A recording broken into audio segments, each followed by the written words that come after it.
नमो भगवते वासुदेवाय।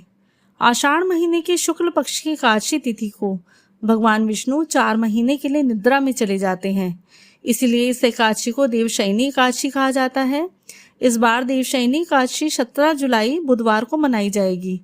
आपको बता दें कि देवशयनी एकादशी से देव उठनी एकादशी तक का समय चातुर्मास कहलाता है। इस समय कोई भी शुभ कार्य नहीं किए जाते। इन दिनों सृष्टि का कार्यभार देवों के देव भगवान शिव के हाथों में होता है। इस बार एकादशी तिथि 16 जुलाई सायं 8:33 से प्रारंभ हो रही है, जो 17 जुलाई शाम 9:02 तक रहेगी। इसलिए उदया तिथि के अनुसार 17 जुलाई को ही देवशयनी एकादशी का व्रत रखा जाएगा। इस दिन व्रत करने से सभी मनोकामनाएं पूरी होती हैं, धन धान्य की कोई कमी नहीं रहती। परंतु यह व्रत तभी पूरा माना जाता है जब इसकी कथा श्रवण की जाए। तो आइए इस वीडियो में हम सुनते हैं देवोत्थानी एकादशी की व्रत कथा। धर्मराज युधिष्ठिर ने कहा, हे केशव, आषाढ़ शुक्ल एकादशी का नाम क्या है, इस व्रत के करने की विधि क्या है और किस देवता का पूजन किया जाता है। श्री कृष्ण कहने लगे कि हे युधिष्ठिर, जिस कथा को ब्रह्मा जी ने नारद जी से कहा था वही मैं तुमसे कहता हूँ। एक बार देवऋषि नारद जी ने ब्रह्मा जी से इस एकादशी के विषय में जानने की उत्सुकता प्रकट की। तब ब्रह्मा जी ने उन्हें बताया, सतयुग में मानधाता नामक एक चक्रवर्ती सम्राट राज्य करते थे। उनके राज्य में प्रजा बहुत ही सुखी थी, परंतु भविष्य में क्या हो जाए यह कोई नहीं जानता। अतः वे भी इस बात से अनभिज्ञ थे कि उनके राज्य में शीघ्र ही भयंकर अकाल पड़ने वाला है। उनके राज्य में पूरे 3 वर्ष तक वर्षा न होने के कारण भयंकर अकाल पड़ा। इस अकाल से चारों ओर त्राही त्राही मच गई।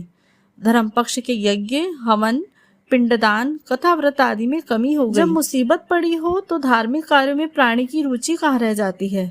प्रजा ने राजा के पास जाकर अपनी वेदना की दुहाई दी। राजा तो स्थिति को लेकर पहले से ही दुखी थे।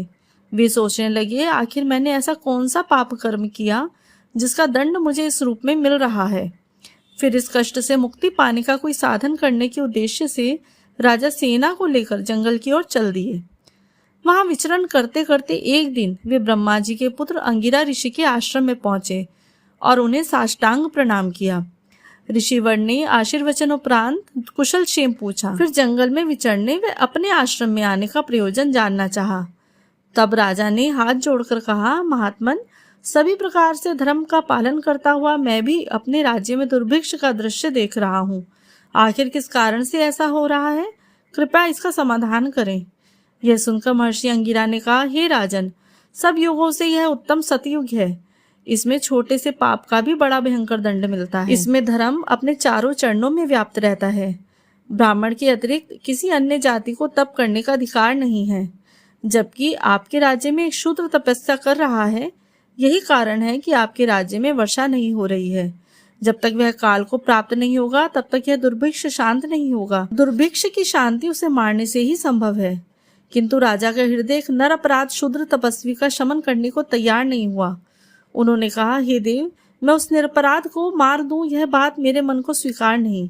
कृपया करके आप और कोई उपाय बताएं। महर्षि अंगिरा ने बताया, आषाढ़ माह के शुक्ल पक्ष की एकादशी का व्रत करें। इस व्रत के प्रभाव से अवश्य ही वर्षा होगी। राजा अपने राज्य की राजधानी लौट आए और चारों वर्णों सहित पद्मा एकादशी का विधि पूर्वक व्रत किया। व्रत के प्रभाव से उनके राज्य में मूसलाधार वर्षा हुई और पूरा राज्य धन धान्य से परिपूर्ण हो गया।